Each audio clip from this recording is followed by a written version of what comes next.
Na verdade, quando você coloca essa questão de preto e negro, nós estamos falando, podemos dividir entre cor de pele e uma construção étnica. No Brasil, o racismo ele é caracterizado pela cor da pele.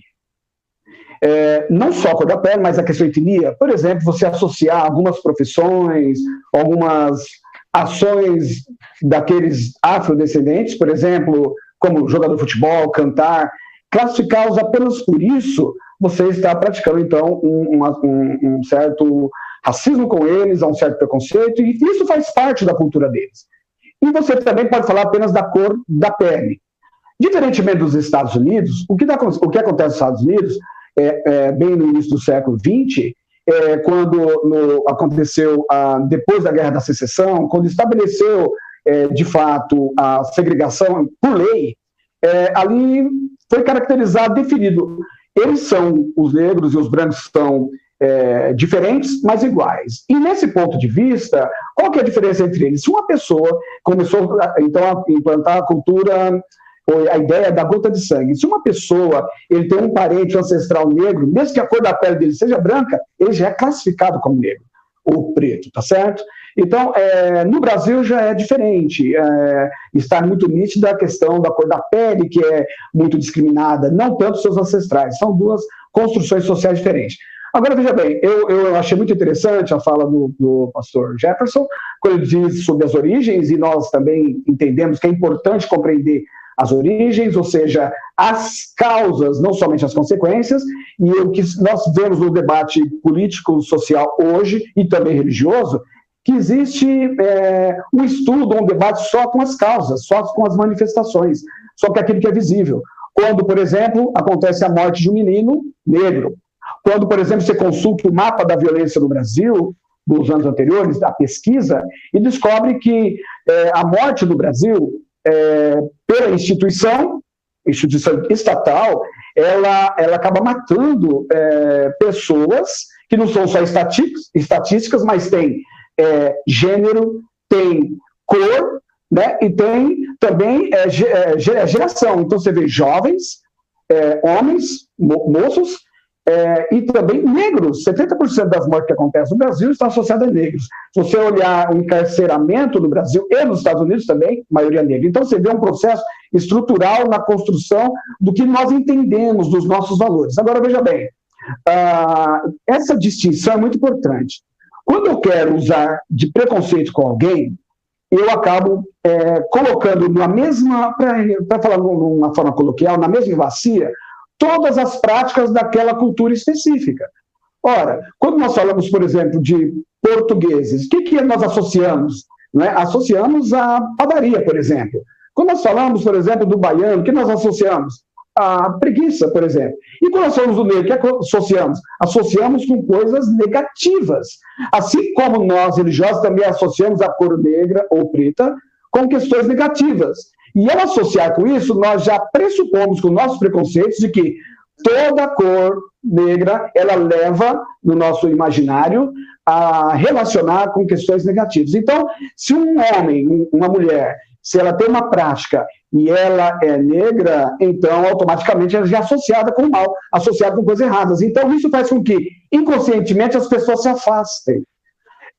Charles Darwin, na verdade, como bem falou o pastor Jefferson, ele criou a teoria da evolução, fundamentada exclusivamente ali na observação dos vegetais, dos seres humanos, criou uma teoria, só que essa teoria ela foi apropriada como verdade absoluta. E aí começou a se aplicar isso em diferenças entre as sociedades.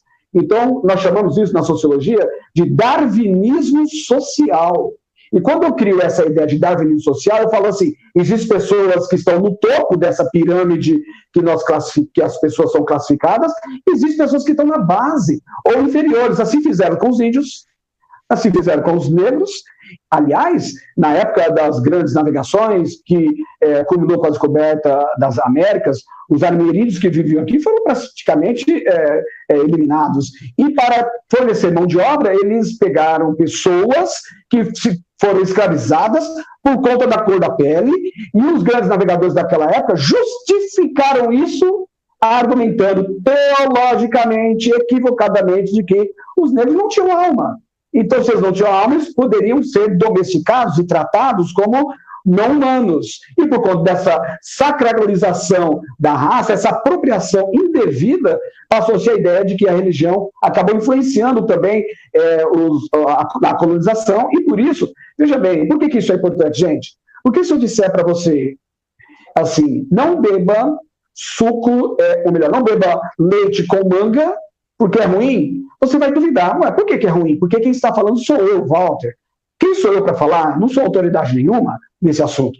Mas se eu disser que se você tomar leite com manga vai te fazer mal e Deus não gosta, e associar isso com o mal, você não toma, você não bebe. Perceba como a religião é influenciadora. Inclusive, um sociólogo, Max Weber, alemão também, filho de protestantes, inclusive, ele faz uma associação muito interessante. Ele escreveu um livro chamado A Ética Protestante e o Espírito do Capitalismo, que ele percebeu a influência da religião na consolidação do que nós chamamos hoje de capitalismo. Então, veja bem, eu preciso entender que misturar a ciência, que se caracterizou como chamado racismo científico, com a religião, dá uma explosão muito ruim quando eu não entendo ou interpreto a palavra de Deus ao modo que ele caminha para o racismo, para o preconceito, e faz surgir, por exemplo, sacralizações equivocadas. A Bíblia não é preconceituosa, ou melhor, Deus não é preconceituoso, embora na Bíblia traga elementos que você possa pensar, por quê? Na Bíblia registra atos de pessoas que estavam afastadas de Deus também, que não tinham compreensão de Deus. Ou o que dizer dos judeus quando consideram todos os não-judeus de gentios? Não acerta o preconceito? O que Jesus fez? Desconstruiu essa ideia. Quando ele construiu a ideia, quando ele narrou aquela parábola do bom samaritano. Samaritano bom?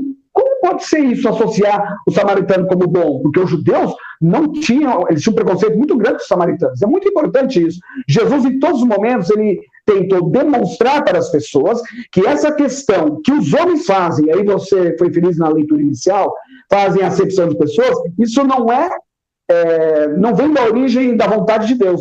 Isso é uma construção humana. Então, nós temos um grande problema aqui e aí eu concordo com o pastor Jefferson, quando ele diz que socialmente está sem solução, mas um grande problema epistemológico para a gente resolver. Olha só, os homens fazem acepção, Deus não faz. Mas religiosos fazem acepção?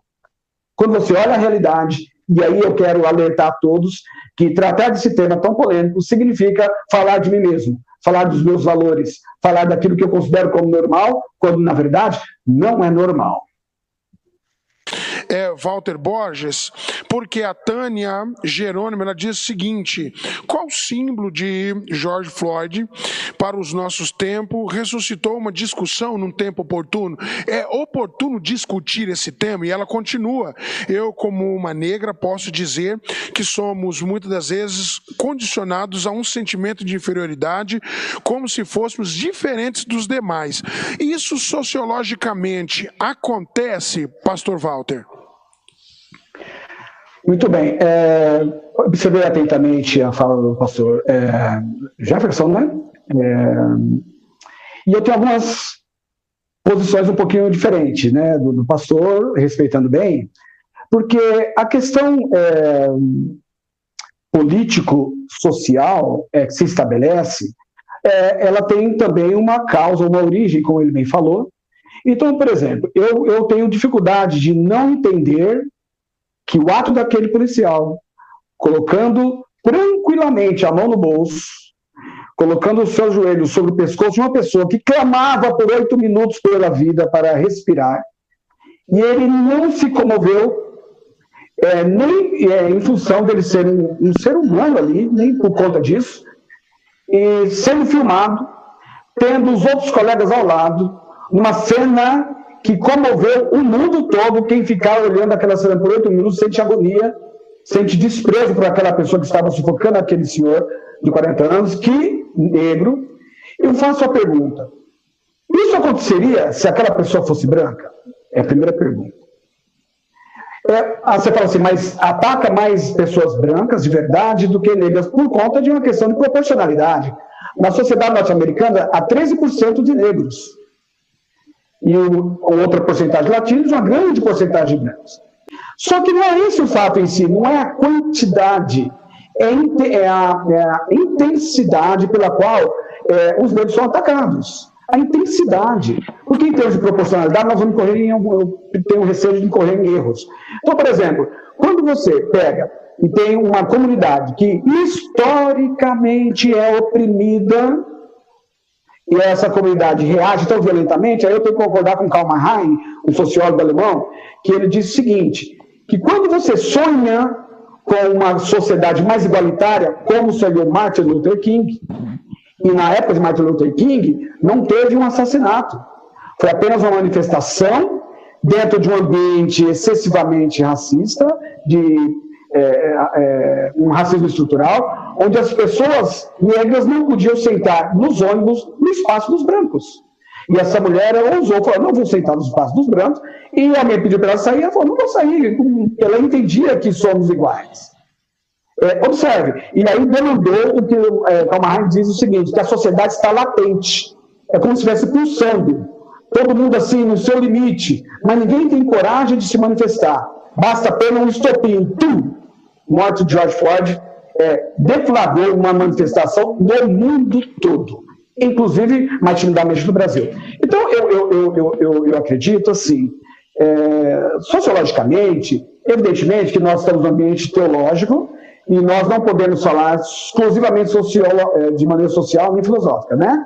Mas se você não pode tratar, por exemplo, a Bíblia. A Bíblia, ela, de fato, a vontade de Deus expressa na Bíblia não é a vontade de acepção de pessoas. Mas por que foi necessário Tiago falar para as pessoas não terem acepção, não fazerem acepção de pessoas? Por que foi necessário colocar isso na Bíblia? Porque foi necessário registrar. Porque uma coisa é o discurso de que não pode fazer acepção. Outra coisa, e a sociologia, a filosofia trata muito disso, mais do que os discursos, embora importante, mas principalmente os fatos. Os fatos que aconteceram na sociedade judaica, pré-cristã e cristã, no movimento de Cristo, no início ali da igreja primitiva, manifestava claramente questões não tidas como racistas, mas preconceituosas. Como, por exemplo, a ponto de ter uma intervenção de Deus na vida e nos valores que Pedro carregava, ele anunciar o evangelho ao gentio. Foi necessário Jesus levantar uma pessoa que tinha uma formação mais ou menos mais aos pés de Gamaliel, que é Paulo, para pregar os gentios. Porque os outros discípulos tinham uma raiz muito forte no judaísmo. Então eles tinham dificuldades. Olha só, ao ponto das pessoas levarem para as suas concepções teológicas valores assim, você primeiro tem que ser judeu, para depois ser cristão. Isso não é só uma questão teológica envolvida, também está incorporada uma questão que está de cultura. Pois bem, então quando nós observamos manifestações nos Estados Unidos, isso está mostrando que a Bíblia não dá respaldo a se manifestar o racismo, não dá respaldo. Só que os intérpretes da Bíblia já usaram a Bíblia para justificar o racismo.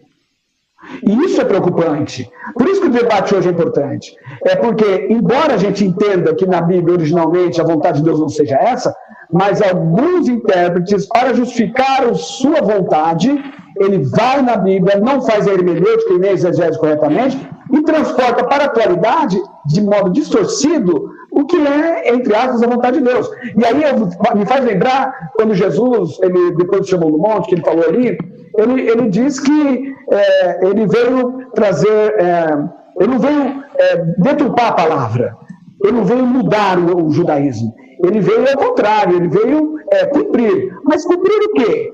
Cumprir o que era pregado na época do judaísmo, da igreja primitiva? Não, porque os judeus já estavam interpretando errado a vontade de Deus, tanto que eles foram alvo de crítica de Jesus.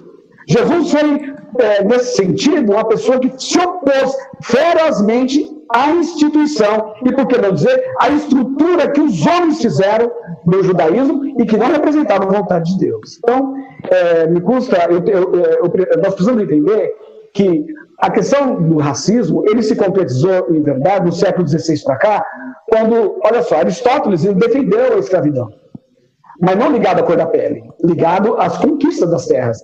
O Império Romano também, ligado às conquistas das terras, escravizou seu povo, mas não os tratavam como desumanos. O grande problema do racismo atual é que quando das grandes navegações no século XVI expandiu-se, e aí eu não posso, gente, deixar de falar isso, quando você pensa assim, a colonização, junto está a religião, junto está a igreja ali, mesmo que seja a igreja que não é que nós fazemos parte, mas o cristianismo estava junto. Então, quando você fala assim de os jesuítas, por exemplo, quando você fala tirar a religiosidade dos índios, quando você fala tirar a cultura dos índios, trazer os negros na África, colocar aqui, implantar na mente dele um novo modo de vida, você está violentando o ser humano. Agora, o cristianismo ele é tão maravilhoso que ele penetra em todas as culturas e promove transformações, só que essa transformação não é um padrão. Padrão brasileiro de ser evangélico, padrão brasileiro de servir a Deus, padrão africano de servir a Deus. Olha as manifestações, olha os cultos africanos, olha os cultos brasileiros, olha os cultos americanos e os europeus, são diferentes. Porém, nós precisamos entender que Deus não quer, teologicamente, analisando, Deus não quer o preconceito e o racismo. Porém, os homens fazem isso. Não esqueçam que no sul dos Estados Unidos existiam evangélicos, protestantes que defendiam o racismo. E defendiam usando bases bíblicas. E isso é muito preocupante. Então, o fato da igreja pedir perdão hoje, e até militares hoje, é uma maneira de mostrar sensibilidade à causa. Sensibilidade à causa daqueles que sofrem na pele o racismo.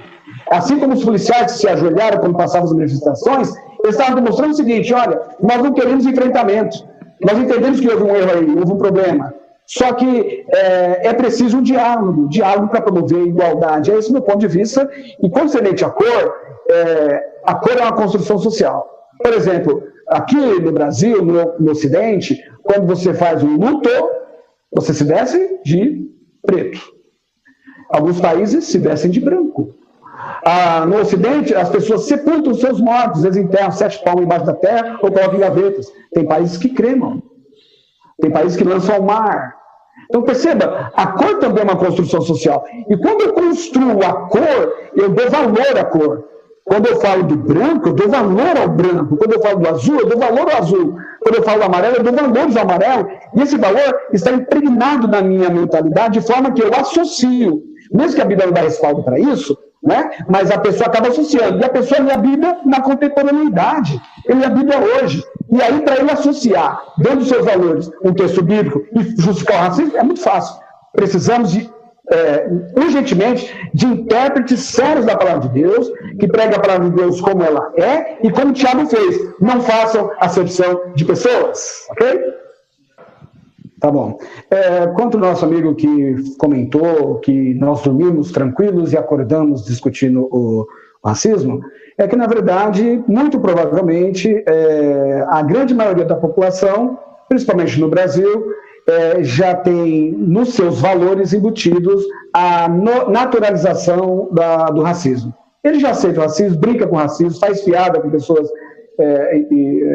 piadas racistas, depois pede desculpa, como se nada tivesse acontecido. A formação do povo brasileiro, conforme mostrou Gilberto Freire, fala isso. Ele tenta mostrar que nós não temos que lidar com esse problema, nós temos que conviver. E conviver significa continuar o negro no seu lugar. Continuar no seu lugar é continuar na periferia, não dando oportunidade de estudos, não dando oportunidade de trabalho, onde está demonstrado racismo estrutural. Então, isso favorece alguns privilegiados da sociedade.